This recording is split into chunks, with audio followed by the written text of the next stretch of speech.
Hello, and welcome back to Astro Codex's channel. In terms of DragonFable Inn fights, 2021 has had its fair share of ups and downs. We've seen a bunch of new mechanics, from pads to set to ones and phase changes, as well as the return of old mechanics like animation telegraphs and retaliates. So, at the start of 2022, I thought it'd be nice to look back and talk about which Inn fights I liked the least and most last year. Most Inn releases in DragonFable follow a similar formula. There are two challenging bosses which you fight individually and then together. Zeklem's Keep, the first Inn challenge of 2021, deviates from this. Instead, it's a 100-room dungeon where the player looks for relics before fighting against the undead Zeklem the Death Knight himself. Unfortunately for Zeklem's Keep, its very design severely limited the types of challenge it could present to players. As the players needed to clear a 100-room dungeon before engaging with the boss, Zeklem cannot be particularly challenging or have particularly complicated mechanics, as the player cannot easily reset and redo the boss to iterate on a strategy. The result is that Zeklem's Keep ends up feeling like a long slog through a maze, punctuated by a short and relatively easy boss fight. The combination of the 100-room dungeon, bulky quest mooks, and the relatively easy boss also strongly incentivizes the player to use Chaos Weaver. It doesn't help that you have to do the keep around 15 times on average to get the 43 relics to unlock everything, which takes about 4 hours on average. Zeklem's Keep doesn't provide much challenge or incentivize coming up with new and creative strategies. Instead, the design strongly pushes you to use Chaos Weaver, just to get the 4-hour slog over with. And to me, that's what makes it the third worst Inn fight of 2021. Chaos releases have always had a very mixed reception amongst the DragonFable fanbase.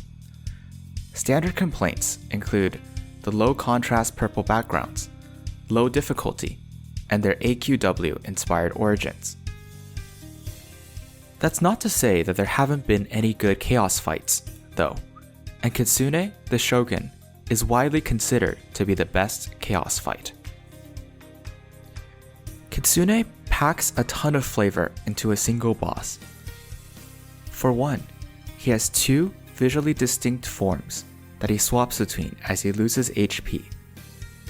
A Shogun form, where he unleashes high damage, high bonus attacks behind his MPM shield, and a Yokai form, where he stacks debuffs on you.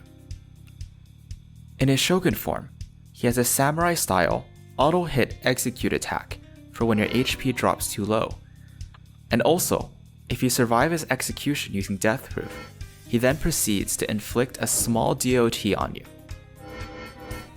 Coolest of all, though, is the fact that you can cheese him with Necromancer, killing him with no hit check DOTs without letting him transform even once. That's not to say that it's all positives with this boss.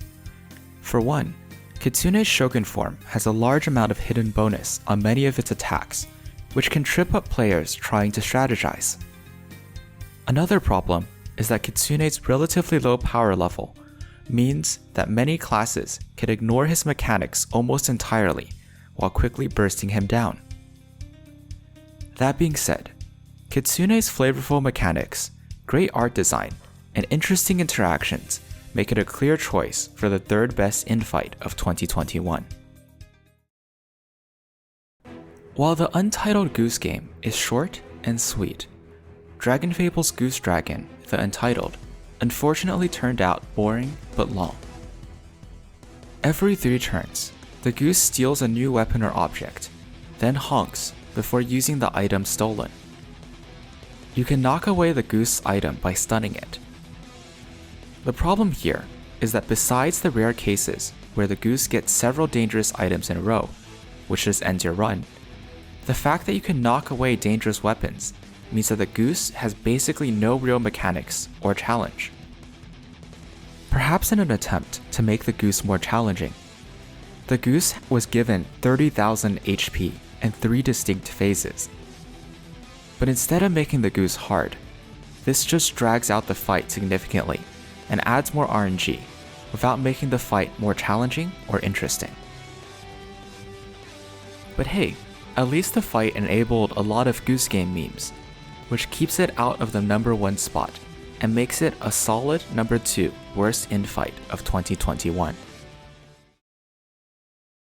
Unending Empires was released in July of 2021, immediately after the mixed reception of Fallen Purpose.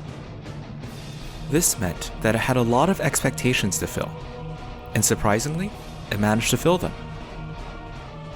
First, Outtro introduced the pad mechanic in a balanced manner. By moving your character's position in response to his dialogue prompts, you're able to dodge his arrows, which apply -10 all and -10 boost for 10 turns per arrow. This mechanic hits the sweet spot of not being super punishing if failed, while also being impactful enough that you can't just ignore it. After all, the debuff can be purged, and one stack of -10 all and -10 boost isn't the end of the world. However, if you eat a few arrows and end up with -40 all and -40 boost, that will end your run. In addition, Outtro has both only 100 immobility resist and the Unshakable mechanic, where he gains 300 immobility resistance after being stunned. I think this is an incredibly cool way to balance stuns. The 100 immobility resist means that many classes can get a stun off on him, while the Unshakable mechanic means that you only get one stun and need to make it count. As with Sec, Noxus is an incredibly interactive boss with a lot of depth that still manages to remain challenging. Every turn, Noxus compares his HP percentage to yours. If he has a higher percentage of HP than you do, he'll gain boost, and if he has a lower percentage, he'll gain all resist. After 6 turns of this check, if he's gained boost 3 or more times in the past 6 turns, he'll become supremely overconfident for the next 4 turns, gaining 200 boost but also applying -50 all to himself. If he's gained boost 2 times or fewer, he'll instead turtle with 60 all and -30 boost for the next 4 turns. The result is a boss that the player is incentivized to plan around and take risks against, instead of just staying at max HP and bursting. For example, you might want to bait him into becoming supremely overconfident before finishing him off with a nuke, though this risks him killing you if your nuke doesn't finish him off.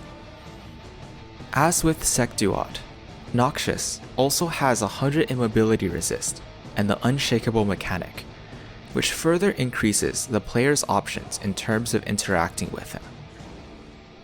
Thanks to the 2 well-designed, well-balanced bosses that the player can tackle in either order, Unending Empires makes it to a solid number 2 on the list of best in-fights of 2021. Remember when I complained about Zeklem's Keep and Goose being long and boring? Well, Myths of Aspenvale somehow manages to beat them both out and feel longer and even more boring. The fundamental problem with this fight is the low offensive power level of both of the bosses combined with their absurd defensive mechanics. The Mega Fluffy Tog is infamous for its direct damage immunity. Instead, it can only be damaged with indirect damage such as DOTs. Combined with the Tog's heal, some classes can take up to 20 minutes to chew through its 4000 HP, even with a fully fed dragon. The Adventure Fiend brings back one of the most disliked mechanics in the game in its 2-hit, 600 MPM reactive shield, which basically means that high hit count classes cannot really damage it. On top of this, the Adventure Fiend punishes you for causing it to miss, meaning that you can't blind it or even shield while it's alive. and also stacks plus boost, mitigating the effectiveness of minus boost effects. Even despite their defensive prowess, the two bosses still aren't very challenging, and are easily steamrolled by a low hit count class with a powerful DOT, such as Necromancer or Ranger. Personally, I think that the sheer length and tedium of this fight, resulting from the boss's defensive prowess and how the Adventure Fiend discourages interaction, makes it a clear number 1 worst fight of 2021. On its release in April 2021, Ice and Dragons managed to blow away player expectations by being the first, and so far only quad fight in the Inn. But that's not the only way it managed to exceed expectations. First, the bosses have cool interactions with each other, leading to satisfying difficulty. The two dragons, Cryozin and Glysaurus, don't do a lot of damage by themselves, but their minus ice means that Vilmor and Frostscythe have an opportunity to unload damage on the player. The dragons also buff all 4 members of the party, which also causes Frostscythe to gain all resist from the statuses. Similarly, the debuffs applied to the player from Cryozin, Glysaurus, and Frostscythe cause Vilmor to gain all resist. The fight makes good use of the fact that there are 4 bosses to create a lot of emergent complexity and difficulty from bosses that, by themselves, are not that complicated. The fight also has some neat flavor. If Cryozin is killed but Vilmor is alive, or vice versa, the surviving member enrages and gains significant boost and bonus, reflecting their strong bond in the story. However, if Glysaurus or Frostscythe is killed, the surviving member does not enrage, reflecting the fact that neither cares particularly for the other.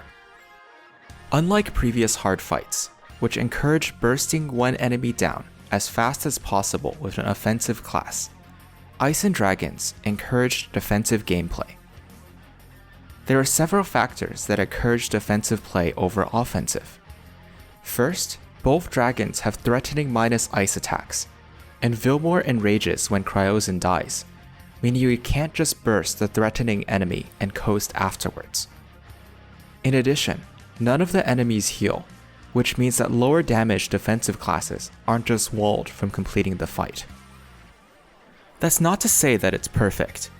Everyone who's done the fight more than once has suffered from Frostscythe randomly doing 1000 damage and killing you through your shield.